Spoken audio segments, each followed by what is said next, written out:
some really close friends that you develop, not just in football but outside. And I think it's important to be able to leave the industry and have sort of time to unload in some way. I'm not getting emotional here, but just to be a normal person without the footy. Who was the best man at your wedding? Rick Hurd. Who was the best man at Brendan Sanderson's wedding? Not me. Oh, all right.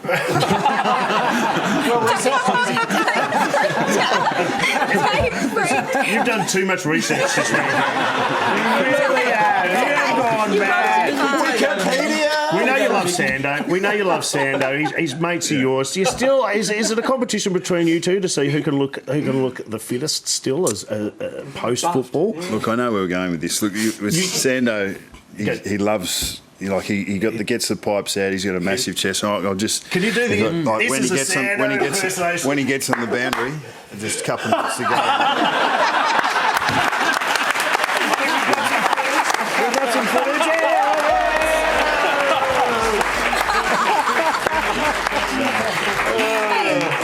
He's a great man. He is and you're very close to him. And when you went to Adelaide to play against Adelaide, is it true that Tanya, your best mate / wife, stayed with the Sandersons? Tanya and Sando's godson, my son Jet, stayed at Sando's, and we wrapped him up in as much Collingwood paraphernalia. So that was the connection. He's godfather of the kid. I just don't think that would have happened a few years ago. That's modern. That's very modern. Well, I think the fact is that the friendship that Sando and I share existed before the positions we both hold, and I think they can exist. There's no doubt that you and Sando are both very successful first-year coaches, and we've loved watching you this year, Bucks. And you provide, which is a great thing, a magnificent insight into the game. We've got an example here. You're either moving forward or you're moving backwards, or you might even stagnate. No sideways. I wasn't actually talking about footy there. Don't ruin it with the facts. Going to the shops. Have you enjoyed your first segment? Yeah, it's been great. Would you have another one with us? Yeah, we're going to have a second one with Nathan Buckley on the other side of this. The Collingwood coach to stick around.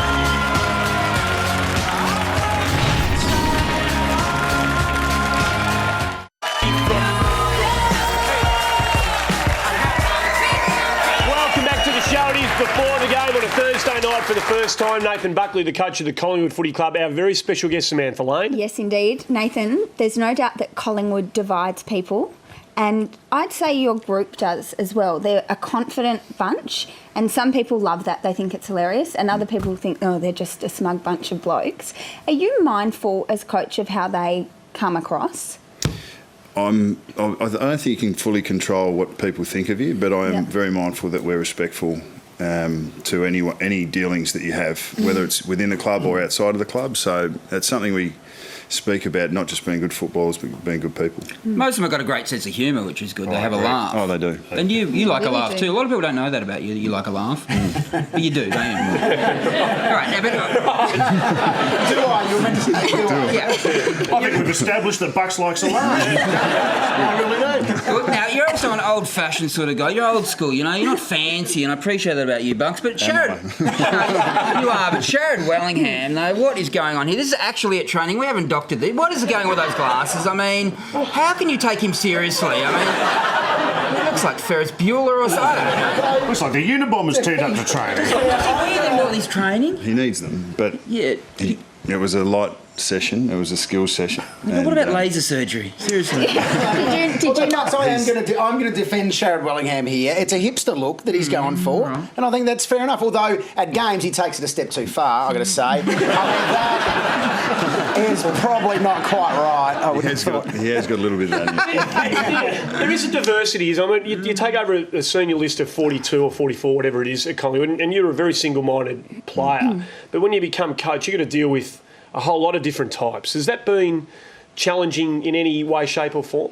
I think that's the beauty of the sport. I mean, we're not all robots, and there are different personalities that come into play, and we expect, when you hit the field that you play your role within the bigger unit, but and there's similarities that we expect in the way we go about it. But outside of that, the difference in personalities is what actually makes it so enjoyable and so dynamic. When you took over, there was commentary to the effect that there were Malthouse men in the group, in the playing group. Have you ever felt a sense that you needed to bring some over to you? Well, I'm a Malthouse man. I think you know what I mean. That's a great answer. That is such a good answer. You win this round, Bucks. but we'll be back. We'll be back.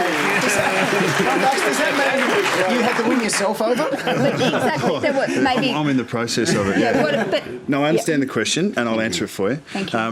Well, in the end, most of the playing group have only ever been coached by Mick in their football careers. So, but very few players throughout their career only have the one coach. Obviously, Kevin Sheedy for that large period of time at Essendon.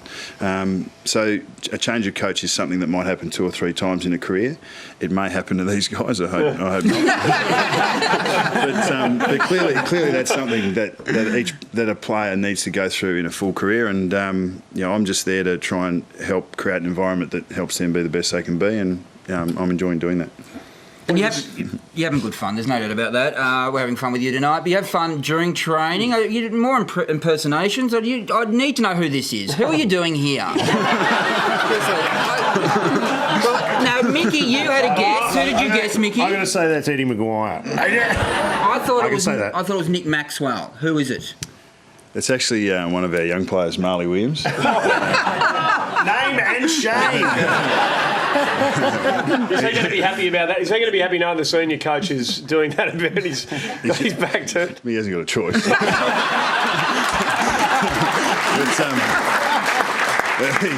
He wouldn't have been aware of it until now if he's watching. But, he gets around the field fine, and he's a lovely young man. Excellent. Nathan, you've announced some signings. Still side bottom, Jared Blair and Luke Ball. That's great. The big one that everyone's still asking about is Travis Cloke. Yep. Now, his father is on the record in saying it's 5 years or no deal.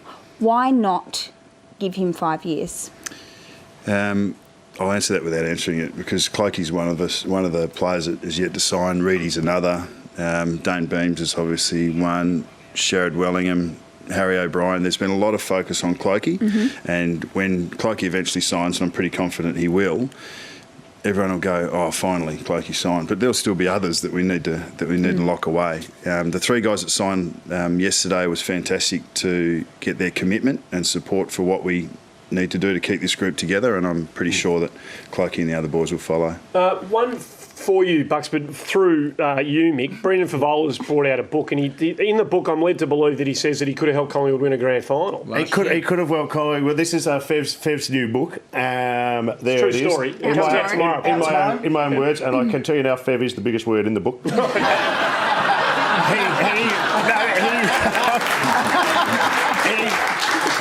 He makes the claim, if he'd had you, he would have won a grand final. Last year. Would you care to What do you reckon? quickly? Yes or no? How would we know? How would you know? It's not the only outrageous claim he makes in this book, by the way. Have a listen to this. Would have won The Voice as one. The only bloke to ever lose money backing black caviar, that's what he claims, is owed $14 billion by Greece, apparently. And by the way, if you like this book, you can also get it in the Talking Book audio version. Have a listen.